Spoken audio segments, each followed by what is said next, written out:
Okay, hello everyone. My name is Uddesh Soman. I am a student at Ujjain Engineering College in Electrical Engineering Department. And thank you, sir, for such a nice intro. So, I think we should start now. So, before we move into linear regression, there are a couple of assumptions we need to keep in mind, or we should make sure the data we have follows these assumptions so that linear regression algorithm gives us good results. So, starting with first of all, the data or any of your independent variables. Like in the equation of line, we have seen y is equals to mx plus c. So y being the dependent variable and x being independent variable. So x, the independent variable, should have a linear relationship or almost a linear relationship with y.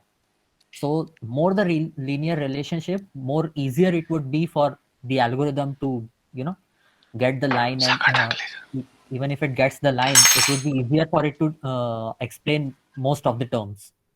The higher the spread or lesser the linearity between x and y, the lesser will be the lesser the line will explain those values, and higher will be your error.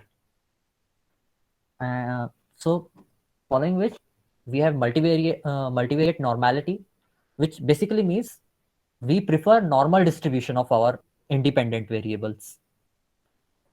Because why normal distribution? Because most of the population is saturated around mean. All the central tendency measures that are applied on our data actually fit with normal distribution. So if the distribution has less or low normality, or maybe it is deviated from the normal distribution, the of course the algorithm will calculate and work it somehow, but the results will get won't be so good.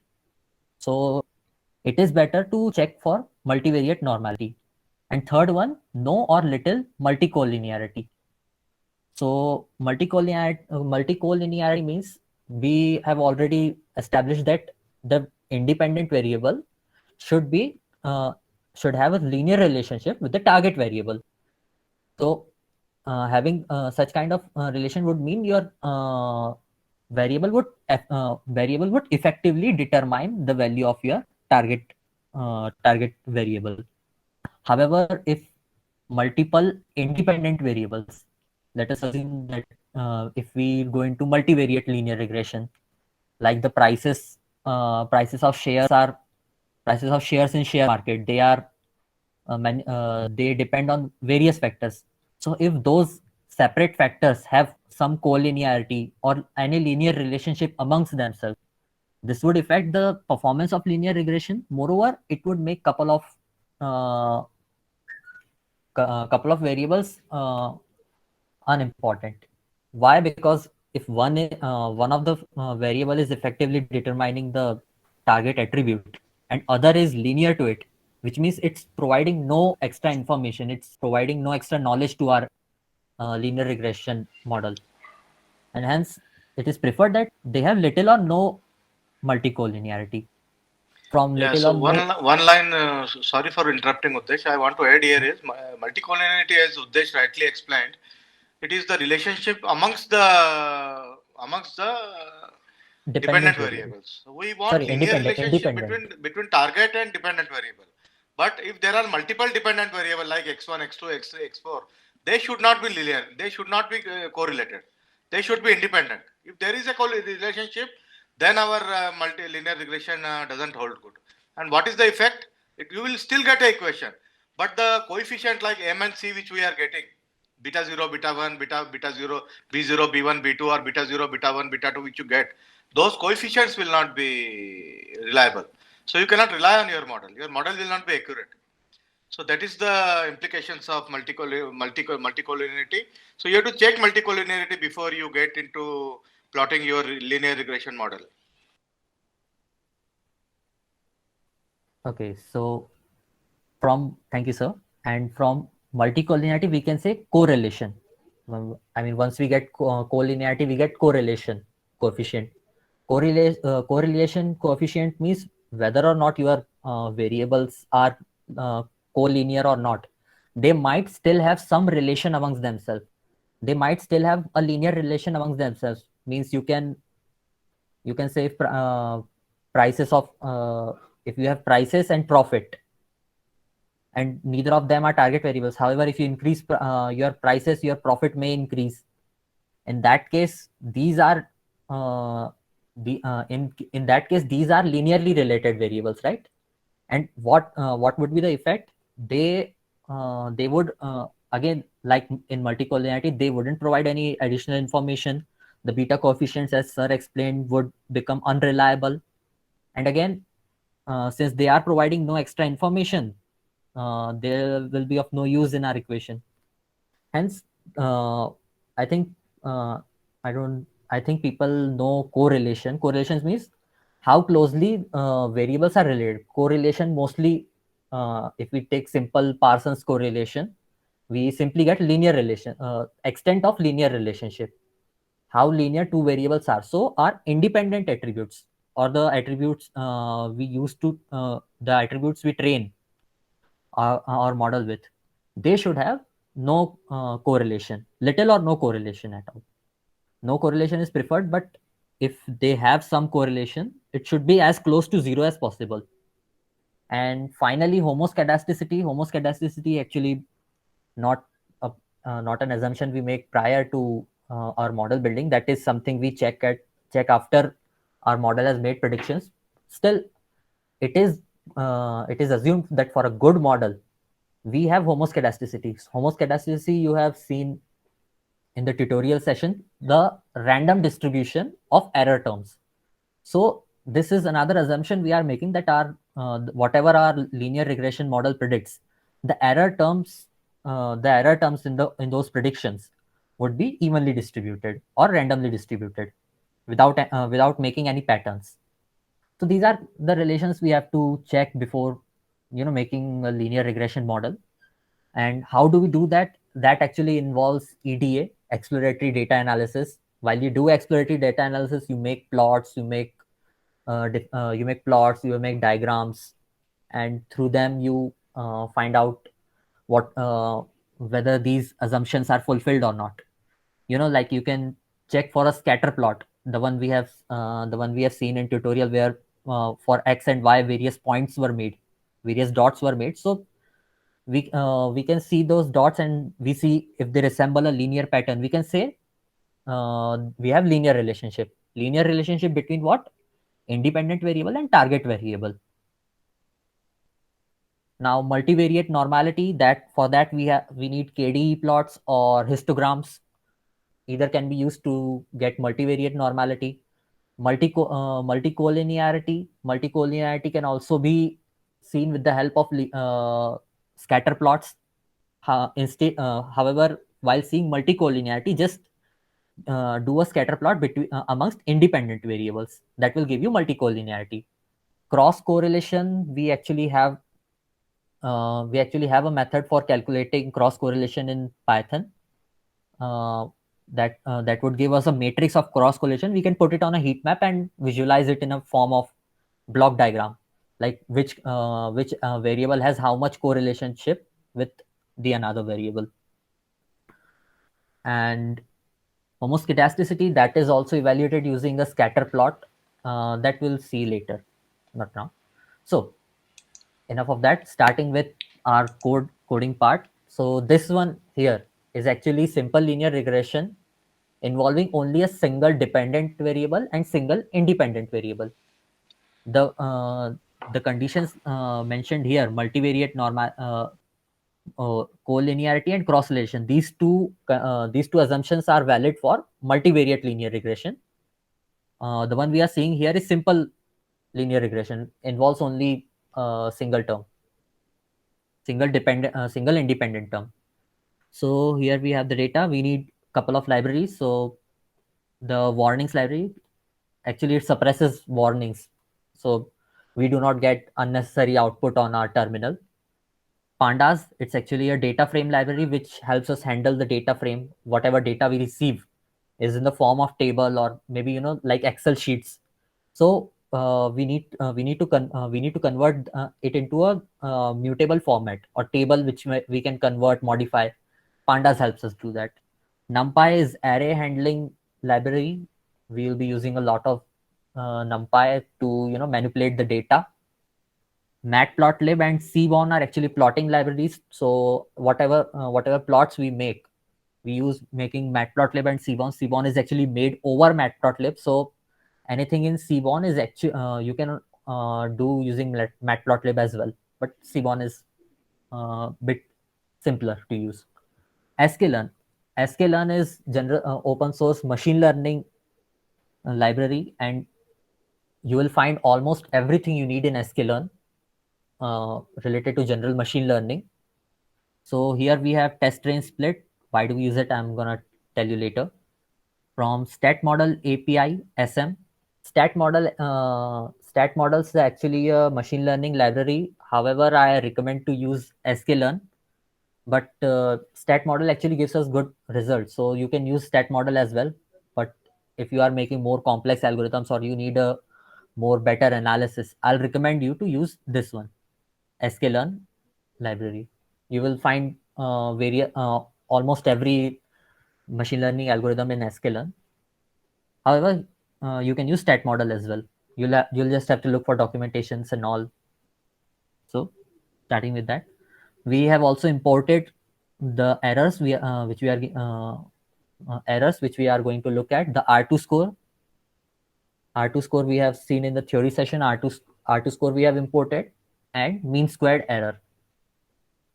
So whatever the RSS we calculate, or squared sum of errors we calculate, we just divide it by a total number of observations and we receive mean squared error, MSE. So we have imported that as well.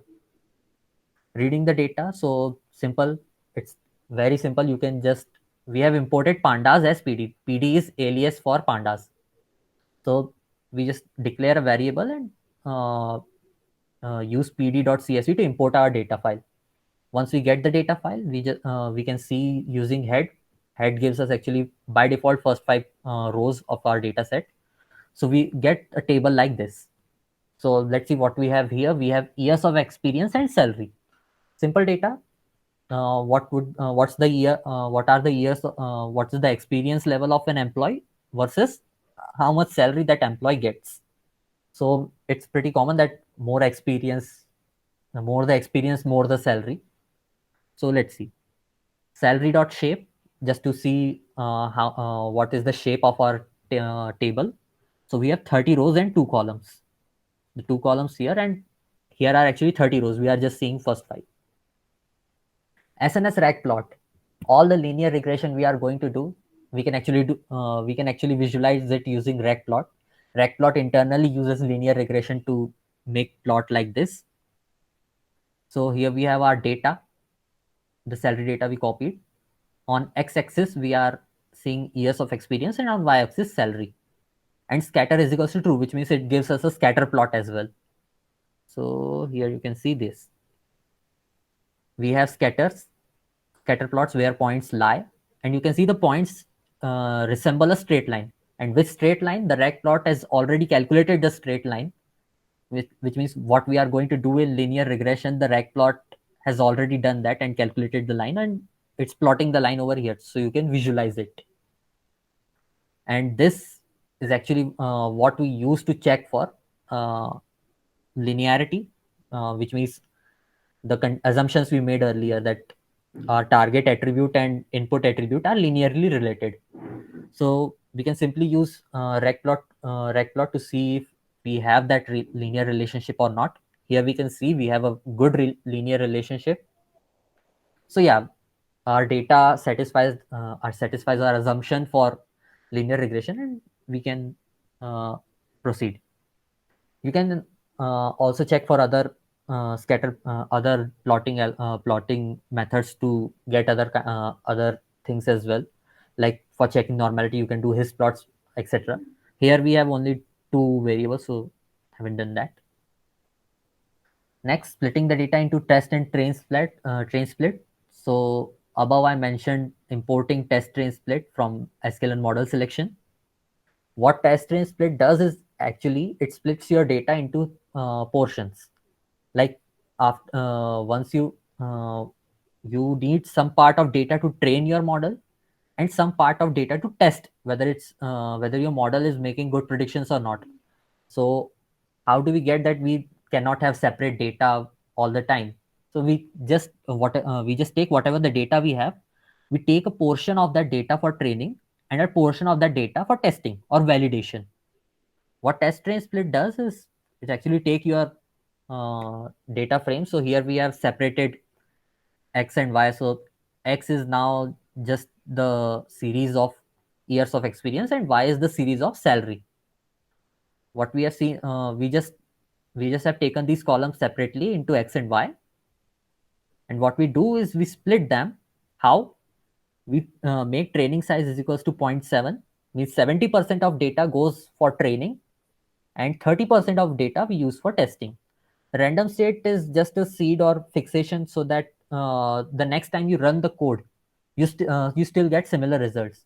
If you do not fix the random state, what will happen is the sampling or splitting with since it is random in nature, the splitting will occur at different points, or the sampling the next random sample produced will be different. So your result will be slightly different from what you received earlier. So it is better to fix a random state so that your result stays same, no matter how many times you run it. So we call test train split, pass our x data, y data. X data is years of experience, and we are predicting salary, so y data is salary. We put in test train split, training size 70%, testing size 30%. Yeah, And just a second. I want to make a note here. See, if you are thinking that you don't know Python and this code is difficult and you will not be able to write it, or somebody who is saying this kind of code first time may find it difficult. But you have to remember this one thing: this is first time you are doing in your life this code, so it will look you difficult. But whenever next time simple linear regression comes, 100% you have to copy the same code. You are not expected to run any logic or any data structure algorithms kind of logic in machine learning. Okay, so exactly the same steps you have to take, exactly the same code you have to copy. So once you learn this code and one on one data set, second data set will same code you have to apply. Simple, the data set and variables will change. So it is easy. It is very easy. You imagine all these extra train test split or this random state, train set size, this all states model, all these things will repeat for every linear regression. I'll give you this file. I'll give you one assignment with a different data set. You try to apply your same code on a different data set. You will become master. And next time when any simple linear regression problem comes, you don't have to write from your memory. Lot of code files will be available on kaggle.com, and a lot of the code libraries will be available with you also. Like once I give it to you, you should keep it safe and accessible later on. So whenever later on you have to do a problem of linear regression on any new data set, just take out this code, copy this code into a new code file, and just one by one cell you run, and then you will be able to do the needful. Okay, so don't get carried away by that. Carried away that this code is difficult. I'll not be able to write the first time. Every time, same damn code will repeat. Same damn code will repeat every time. So you have to make a copy of this code and you have to keep it safe, so that next time when you get a problem of linear regression, you should be ready with a sample file. So like that, you have to develop your own library of code. As you go on doing more and more problems, you have to keep them accessible, so that when similar problem comes next time, I access the same code file, copy the code and do it. Okay, so that's how it works. So don't get carried away, or don't think that it is difficult. It's damn simple if you copy the same code. Okay, so all yours, Desh. well, exactly. And simply speaking, if you find this code difficult, it's nothing to worry about. Just remember what we are doing. You can just remember what we are doing here. Just what is to remember? We need to import required libraries. You can skip with that. You need to read the data. So obviously you can just simply Google stuff, even if you are writing or making your linear regression file for the linear regression code for the first time. You can simply Google, I want to read the file. You If you Google that, you will get the answer, that how can you read a file in file in Python, how can you read it in a pandas data frame, you'll get the answer. There are also coded examples you can see, you can watch. You can just go on Kaggle and just type linear regression. You will find thousands of examples, thousands of worked out examples with code and explanation. So the thing is, everyone will do in a different way. You just have to keep in mind what you want to do at a certain part in your analysis, at a certain part while making this algorithm. You just have to remember what you want to do, and what you want to do, you can Google it or search it. Or maybe if you, as sir said, you if you store this file, you will remember that we have read the data set in the previous session, and we have code file for that. You can copy the code from there. It works. And as sir said, it stays same. There is no other there are no other variations so to get confused with. It's the same method you need to apply every time. So nothing to worry about. Again, once you go into making machine learning algorithm, the first thing that it would naturally come to your mind that I need a testing set and a training set. So obviously you can Google it, how to divide testing set and training set in Python, and you'll get this answer: test train split from sklearn. You can see example, you can copy it. If you already have it in some file in your system, you can copy it from there. It works. And that's exactly how you do it. Even I don't write code every time from scratch. I already have my projects done. I just copy code from there and modify it, just slight modifications so that variables meet. Otherwise I don't need to write it from scratch. Okay, so continuing from where we left, after we have split it in training and testing set, look here we got train set. So our x variable for training, our x variable for testing, similarly our y variable for training and y variable for testing.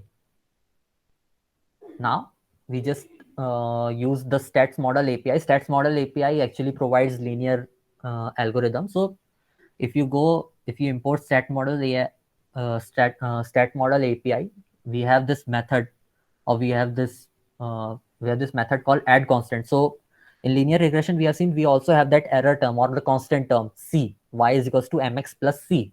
But in our data set, we don't have the value of c. We don't have any error term. So what we do, we just call for add constant on x train. So it No, so Udesh, error term and constants are different. So constant is not the error term. Here we so are the not const modeling the error term. C is the one of the parameter of the equation. C is one of the parameter of the equation which you don't have in the data set. Okay. So artificially we are adding some arbitrary value of constant here by using add constant. So that C is not a error term. That is the intercept. That is the integral part of your model. That is not a error term.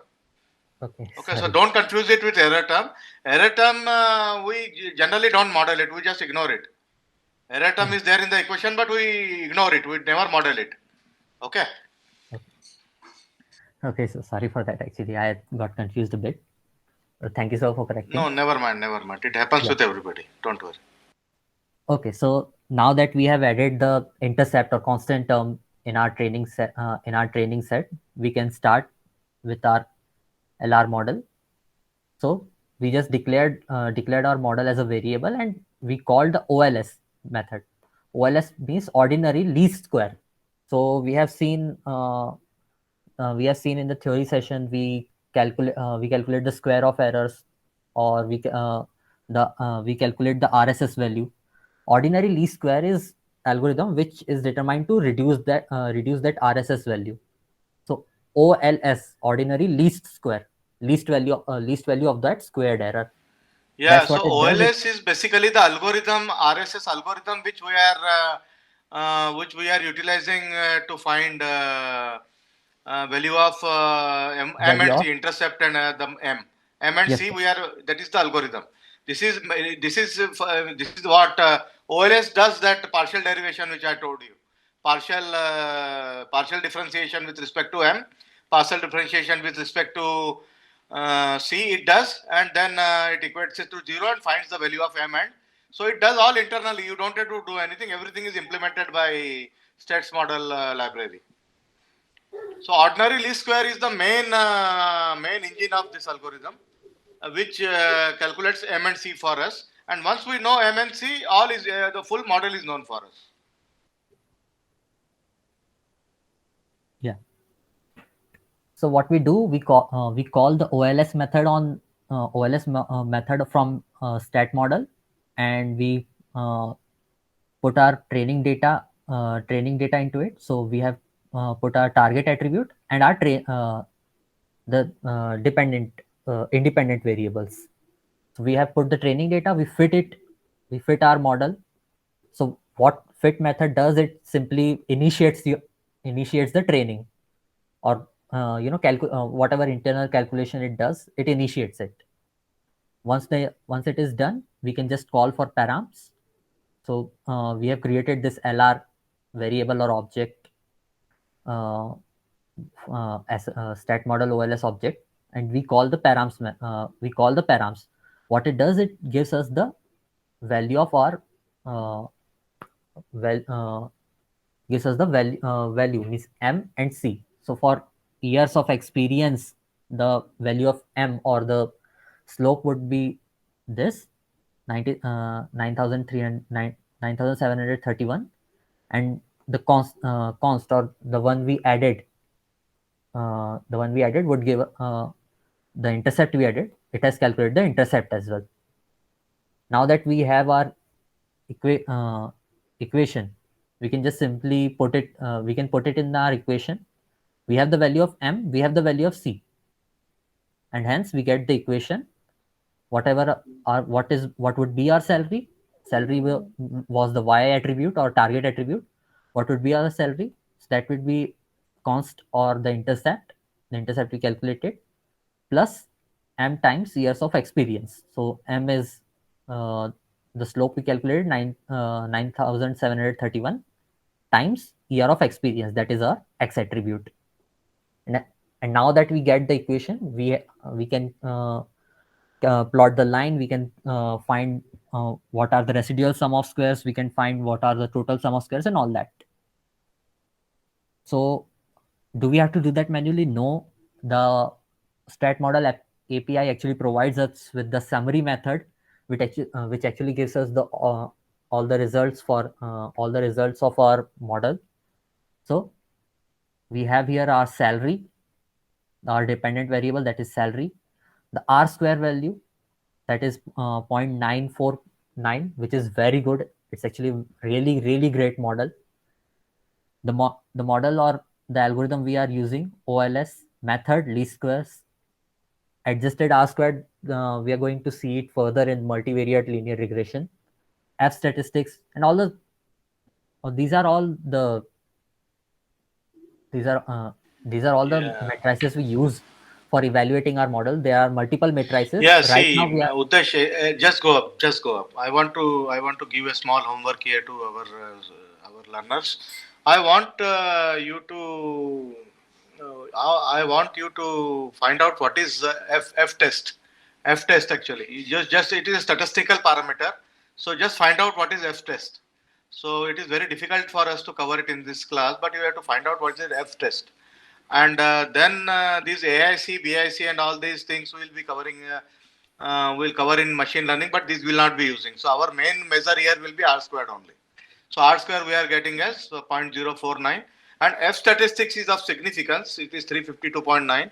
So I want you guys to know what is F statistic. What is F test? You should know you should know it. What is F test? So you have homework. You have to find out normal distribution. You have to find out history about how to plot histogram. What is there on X? What is there on Y? And what is F statistic? All these things you can finish within half an hour. So if you keep doing this parallelly, there will not be any load, and later on you will be able to clear your interviews very easily.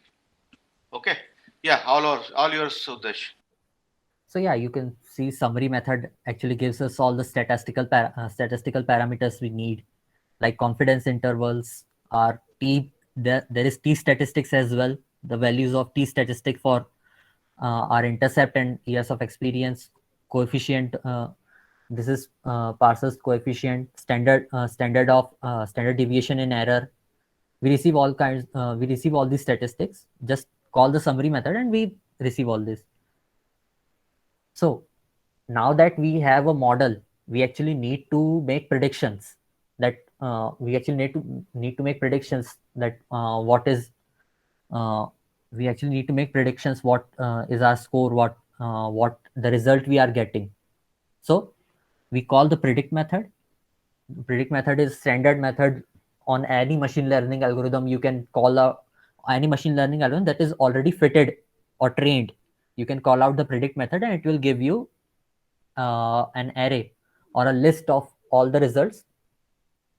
What we now that we have list of results, we can subtract it from training set. We subtract it from training set, we get the residuals. We uh, we get the predictions. We have actual values here as well. Since it is supervised learning, we have actual values as well. So we subtract from the actual values and we get residuals. Means what is our error, the error values. And now that we have error values, we can simply make a histogram. So you can call SNS disk plot to make to make the histograms. And here you can see we have, I think, somewhat normal distribution. Not exactly normal, but somewhat normal distribution. So yeah, the one we have discussed in theory session, that our error terms should be normally distributed, that we have filtered. We have a somewhat normal distribution of our error terms. And if we look at the scatter plot of results, we see they are almost randomly distributed. I don't see any visible pattern here. So that fulfills our condition of homoscedasticity, which means there should be no pattern in errors. And if there is no pattern in errors, which means it means our model is working great. Our model does not have any error patterns. Our model is not biased in any manner. And further, now that we are sure that our algorithm is good, it's working, we make the predictions on test set. That's the most important thing, because we are not making an algorithm to do predictions on training set. We actually make it to we actually develop algorithm to make predictions on the testing set. So we do the same things we have done with the training set. We add a constant term because of course we need to make the dimensions constant. There we have provided with uh, x there we have provided with two columns, the x column and the intercept column. So here also we need the intercept column. For that we called add constant again on x test, this time on x test. So we got the x test sm.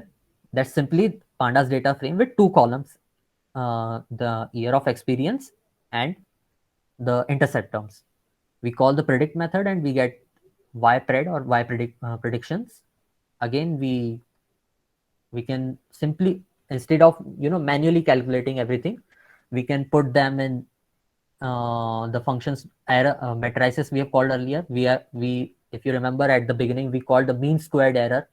So we just put testing data and predicted data, the actual data we had for testing set and the predicted values for testing set.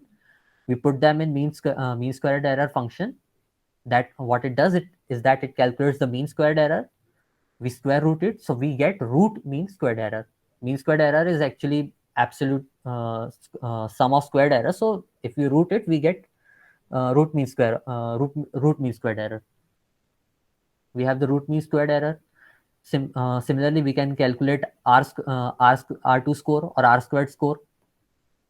For that, we just have to call the r2 score function and pass our actual testing labels or actual testing data, and the predicted testing data, predictions made on testing data. We compare them and we get the R2 score. The formula we have already seen. This one actually does it for us. So that's how you make a model. It's this was Up till here was a simple process. You already used the stat model API. The similar thing we can do using sklearn library. sklearn library Someone, just one question on this. Yeah. This is Shailesh actually. Yeah. Yes, sir. So already we have prepared the regression model from test data, right? Or sorry, Yeah. training data. Then why we have to repeat the process for the test data? Because No, ideally it is at 70/30 only, right? sir, we are not No, the let process let me we take are up let me take up this question, Udesh. Actually, what happens is we do training with the test data, right? Training of model is done with the help of training set. Right. What happens? then it model tends to remember the training data. Training data it remembers. Yeah. And once we have done the model training on the training set, we want it to make a correct prediction on unseen data, right? So what is Yes. test data? What is test data? Test data is nothing but unseen data. Yeah. So in that that unseen data, we are not training our model. In that, we are making only predictions. We are putting our model to use. Whatever model we trained with the help of trained data, that model we are using it to make predictions on test data. Yes. Right. Understand? Yeah. Is it So, clear? so then why this C and all those are again calculated, or why means those? No, the C and all intercept etc. are not calculated again. We have just added dummy values because we have to maintain the shape. Because during training we provided two columns to the algorithm. While training we provided two columns. So while the one we are using for testing, or the one we use for testing, or the one we use for making predictions at any time, should match the shape of the training set. So the training set had two columns. So hence Yeah, the testing. train and test set should have exactly the same columns. Mm. So right now testing data is having only one column, which is years of experience. So we have to add one constant term also in that to make it the same as trend data. These are just dummy terms. They do not affect the performance. While in the test set, they do not affect the performance. So whatever we covered till now is complete one set of model with its validation and everything we did with one method. So now we are doing it with another method called sklearn. So sklearn is nothing but the scikit-learn is the most popular package for Python. Scikit-learn, it is called scikit-learn. Short form is sklearn, and we use it for making predictions. So stats model which we used earlier, it doesn't have all the algorithms, but sklearn has all the algorithms. So going forward, other than linear regression, everywhere we'll be using sklearn only. So that's it. Okay, so again, for sklearn, we have to make the model. Sklearn simply is a big machine learning package, and it covers almost everything we will going to need in machine learning. All the evaluation techniques, all the models, uh, all the different methods of data conversion, data preparation, model manipulation. All that is available in sklearn. So it is recommended to use sklearn because it is easier to use it, utilize all the methods available in sklearn. Otherwise, if certain method is not available in stat model package, you will be stuck at that point, or you will have to code it, hard code it, and so it is better to use sklearn. So with sklearn, while using sklearn, the previous step or the data processing steps were the data processing step we used are same. So again, we split the data, split the data. We all like earlier using train test split. Again, training size is 70%, testing size is 30%. Reshaping is done here, but however, since it is a pandas data frame, I don't really think reshaping is required. Still, reshaping is done to maintain the shape of data, so the columns remain same. Reshape actually making it or flattening your data. If it is a 3-dimensional data or 2-dimensional data, it will convert into a single dimensional data. That's what reshaping does. But if you have a simple table like earlier, like we have at this point, uh, it's a simple table, right? Every attribute is a single dimensional data. Years of experience, it is a single row, single column of data. There are no other dimensions to years of experience, and hence we actually don't need the reshape call here. But still, if you use it, it will be good. So to avoid any errors further in your code. Now, earlier we have imported linear regression from sklearn while importing libraries at the top. We already did that. It is available in the linear model module of sklearn library. So you can simply import it from sklearn dot linear model import linear regression. You get the linear regression. We instantiate it on a variable. So we created a linear regression object. LM here is now a linear regression object. What we do is now we fit it. Fit means simply putting it to training. We put it to training by using the fit method. We pass our X training set. So here we pass the independent attributes and the target variable.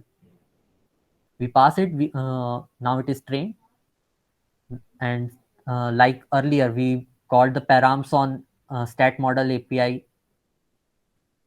to get our intercept and slope. We called the we called params on it. Here we can simply call the intercept and coefficient. If you call coefficient, you will get list of all the coefficients. Like even if it is multivariate linear regression, you will get list of various coefficients. Or just if you call intercept, you will get the intercept. We get this intercept Actually, again. yeah, intercept and coefficient we get very easily here. So I just wanted to remember this number 2000, 25,202 and 9,371. So same thing you can see in states model also. Same thing. We just go up and show the equation, the coefficients. Here. Here also same thing. 2,200 and see little bit different, but almost same values you got by states model and linear regression method both. So only thing is states model artificially you had to add a constant term you have to add there, but in linear regression sklearn method you don't have to add anything, just split into train and test and directly fit it and get your answer. So it is simpler. But one more advantage of states model is just go up. States model gives you a lot more statistics. If you can read all these numbers, it gives you, for a statistician they mean a lot. So stats model give you a lot more statistics on your model. So here right now we are, as a beginner, we are concerned only with the R squared. That's all we want. R square we want. Anything else we don't want to look. F test and all that we don't want to look into that. These coefficients, whatever AIC, BIC they have told, we don't want to look into that. What we want only is R squared. So R square you get very easily in linear sklearn method also. But you see it gives you a lot more data. It gives you a lot more data which makes sense to a statistician. Like any statistician is there, for him this kind of data makes a lot of sense. See, a lot of things, omnibus method and German Watson, even I don't understand what these statistics are. So it gives a lot more, but still for all practical purposes, if you apply linear regression from sklearn, it is enough. Nobody is asking you what is Durbin Watson or what is the p-value or what. Simply you have to calculate R squared. Okay, so that's how it goes. So as I said, in first run it looks very tough. Who are new to Python, it looks tough. But for all linear regression analysis, whenever do in future, code will remain exactly the same. Only data set will change, so you have to change variables in same analysis you can use, same code you can use. Only the variable name and the data set name you have to change, which you can easily do. Right? So that's how it is. I will share this code file in the. Someone will share this code file in the I'll discussion share group. Yeah. Discussion group it will be shared, and I will share the PPT also. Okay. So this is how it is, and I expect you guys to do homework complete before coming to the next class. Next class will be mostly on Wednesday 9 p.m. in the night. Wednesday 9 p.m. Okay. So or next Saturday only we'll take.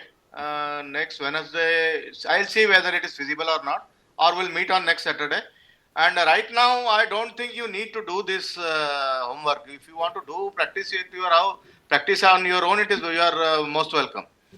But today, if you don't want to do anything, no problem. Anyway, I'll be giving you when we study multivariate linear regression. That time I'll be giving you the assignment. That time you can practice everything.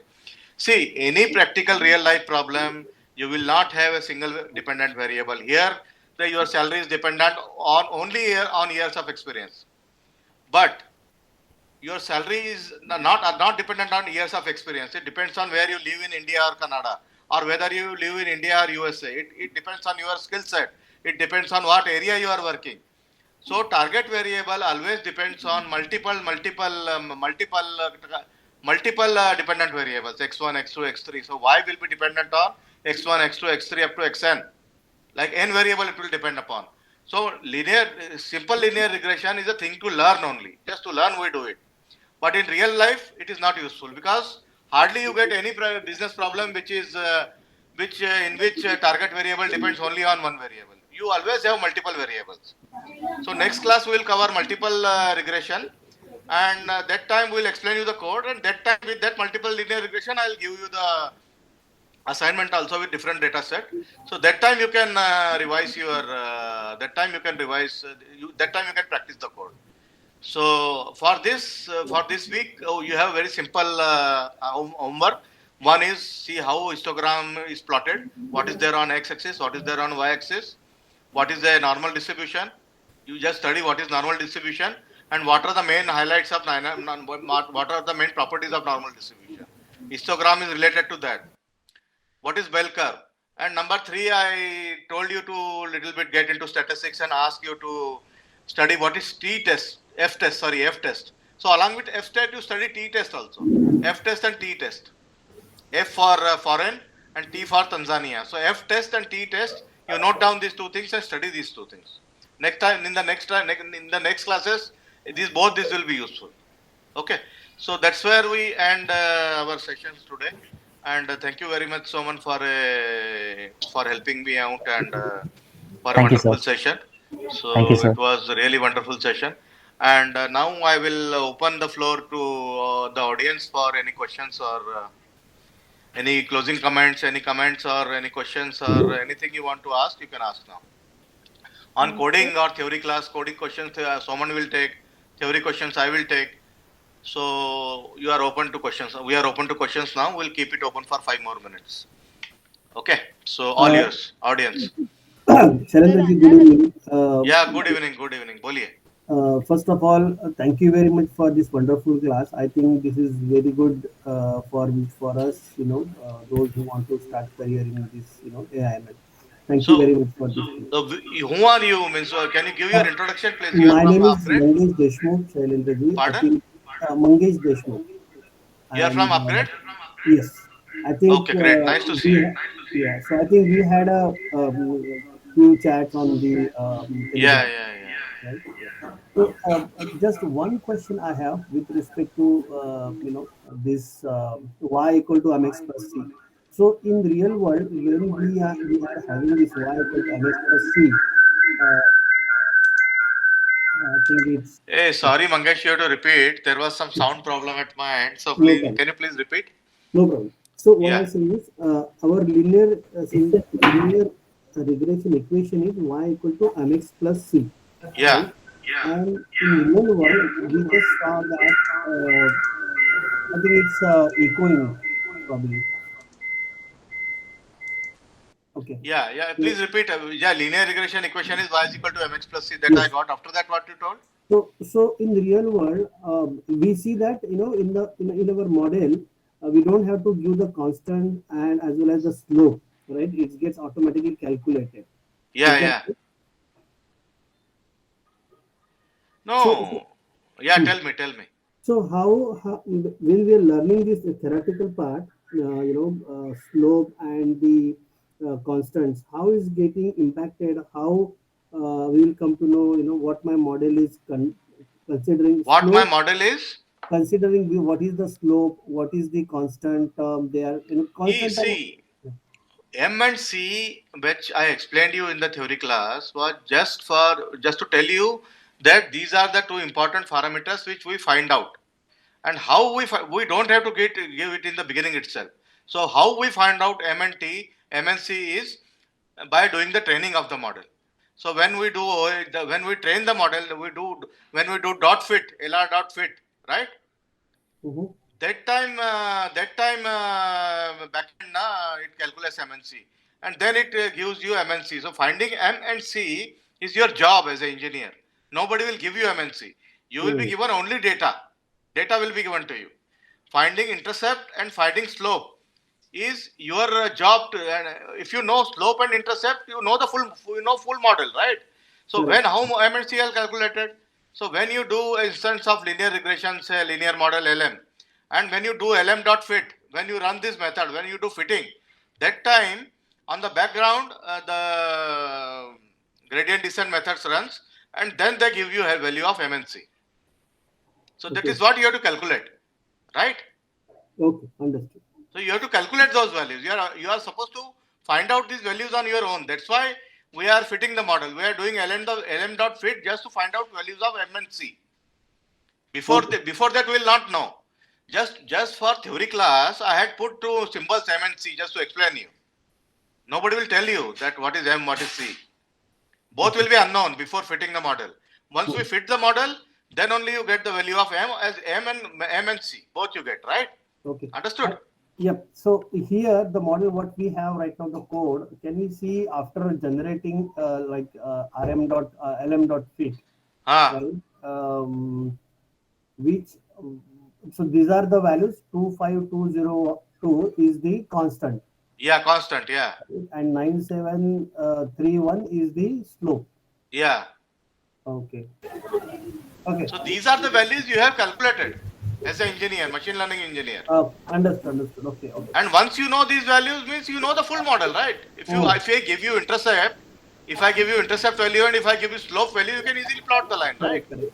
Got it. So that's what you have done as an engineer. Okay. You are given only data. Can you go, someone, can you go on the top and can you show the data set to him? This is our data set. Yeah, just this one. So you will be given only this data set. So 0, 1, 2, 3, 4 is nothing but the row number. Years of experience is target variable. Years of experience is dependent variable and salary is the target variable. Got it. This is what will be given to you. And you are expected to find MNC, the linear model. Okay, understood. Now it's clear. Okay, very nice. Thanks. Anybody, any more questions? Yes, sir. I have one question. Udesh, can you go to line number 13? Line number 13. Okay. Yeah. So here you are calculating R squared for Y test and Y pred, right? Yeah. Is this the same like calculating accuracy? Yeah, R squared is synonymous to accuracy. Accuracy. Okay. Yeah, that answers my question. So, R squared is more means you are telling my explained variance is suppose your R squared is 1. That means whatever total error was there between mean and actual, I explained everything. So my model is great. I am great engineer. I found a model for which R squared is 1. So find 0.9627 is showing that you have done a good model. Yeah. It is synonymous to accuracy. It shows how well your model is fitting on the given points. Okay. So my question is, so we have got 0.96. Will we get the same thing in sklearn if we use that accuracy method?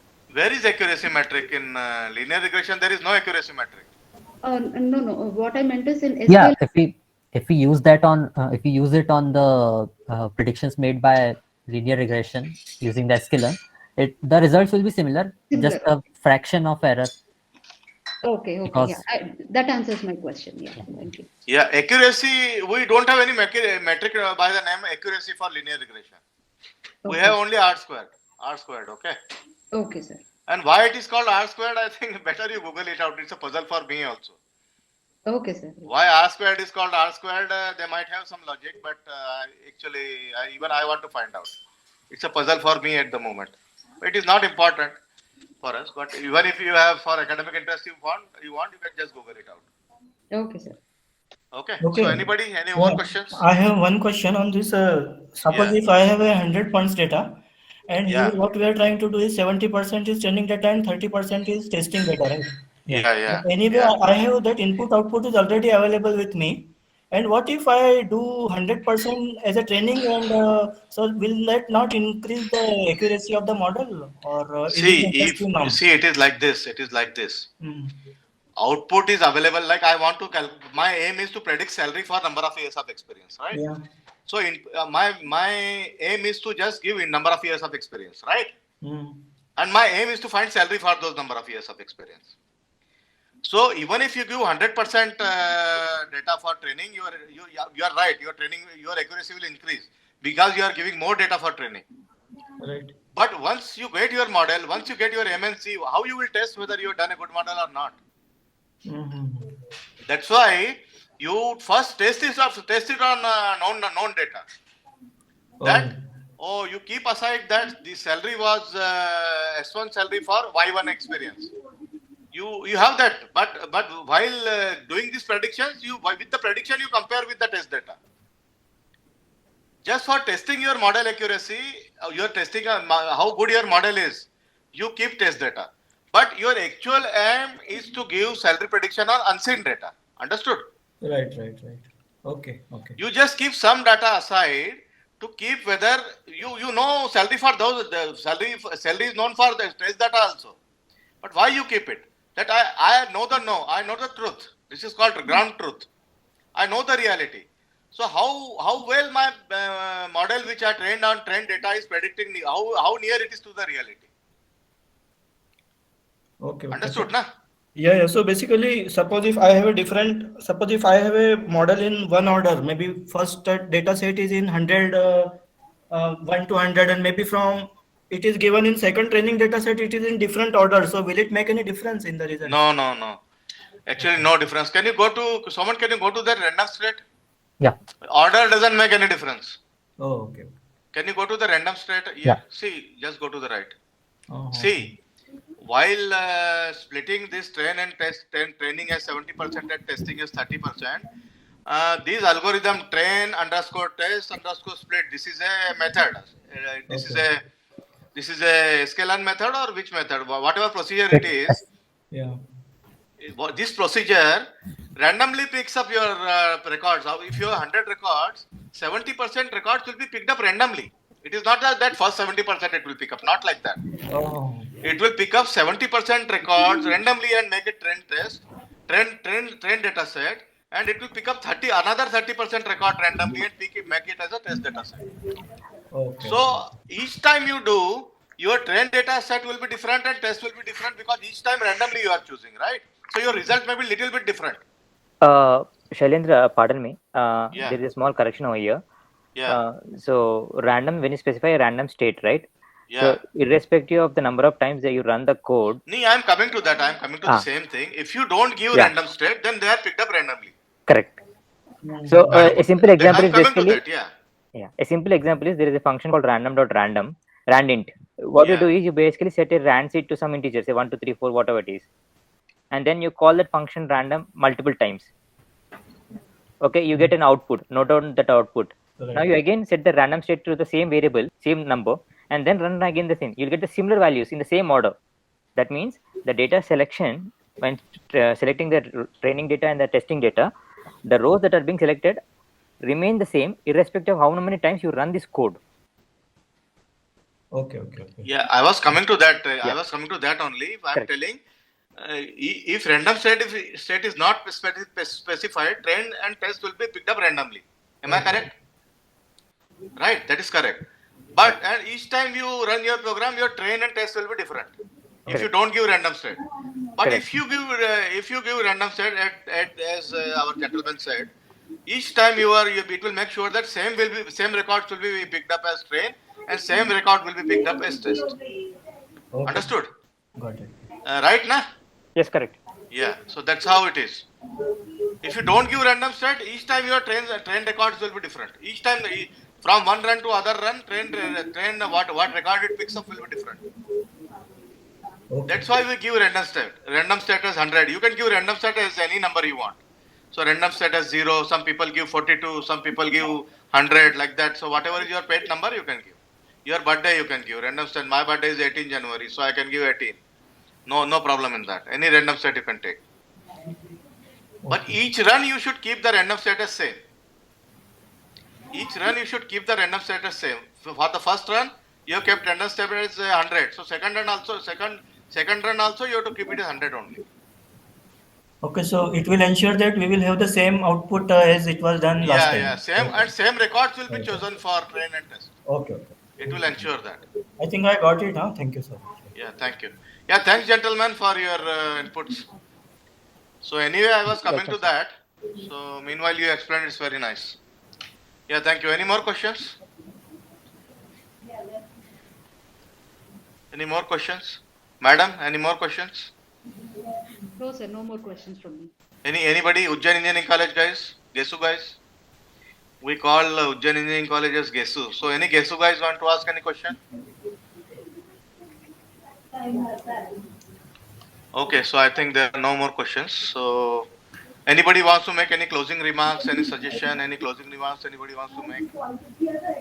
So I think today we took more time. Next time we'll try to make sure that we finish within 2 hours. So we overshot today. So it's okay. So thank you very much, all the audience for attending on a Sunday evening, which is very tough, I know. And thanks to Soman for a wonderful session and helping me out. Because actually giving first session of 1.5 hours, actually I was drained out because I was shouting like anything. So I was drained out. So I asked someone to help me out. So at a very short notice, he has helped. And there is one wonder you will not believe it. This code file he is seeing for the first time in his life. Within 10 minutes, he understood the code and he has explained it to us. I gave him only 10 minutes to understand this code. So that's the wonderful thing he did it, and he explained us nicely the assumptions also. And just one more sentence I want to make here. See, in the aim of many people here is to clear job interviews. Many people have come to learn, but many have come to clear job interviews. I will tell you the one tendency of job interview people. As soon as you start the interview with a interview guy, what his tendency is, he will first test your knowledge in linear regression only. First or second question, he will ask you what are the assumptions of linear regression, why linear, and why are those assumptions are taken, and how you make sure that those assumptions are satisfied. So we have discussed everything in today's class. So we make that histogram and we make that error plot, and we see the distribution, which is whether it is straight line or not. So this is how you validate your assumptions. What will happen if these assumptions are not valid? So what will happen? Your beta coefficient means your intercept and slope values will not be reliable. You cannot rely on those values. That means your model will not be accurate. So he will first test your knowledge in linear regression and next is logistic regression. When you pass this, then only he will go to the next questions. If you have failure, then he will ask you to go out. So many interviewers first will test your knowledge deeply. Now they will ask you very deep questions in what is gradient descent. So I want to give you one more homework today. Just study the gradient descent process for linear regression. Just Google gradient descent process for linear regression. You just Google it and read it out. So he will ask you this kind of question. He will test your knowledge for linear regression first, and if you give it, then your half the interview is over. Rest of the here and there couple of questions he will ask and you are done. So you should be very thorough with linear regression. Very thorough with linear regression. All assumptions, how you have to test, what if the assumptions are not verified, why I am using this, why I am using that. Okay. So what is R square, what is adjusted R square? Adjusted R square will come in multiple linear regression. What is the difference between R square and adjusted R square? So these things you should be very thorough with linear regression if you want to clear the interviews. That is my experience. And many other people have also told me this same thing. Okay. So with this, I will thank once again to everyone who asked questions because you made this session interesting. Thanks to all of you for attending this session on a Sunday evening. Once again, thanks to Udesh Soman for explaining this at a very short notice. It is just like a Superman performance. Thank you Thank so you, sir. much. Thank you, sir. So with this, I think with your permission, I would like to end this session. Thank you very much. Good night, everyone.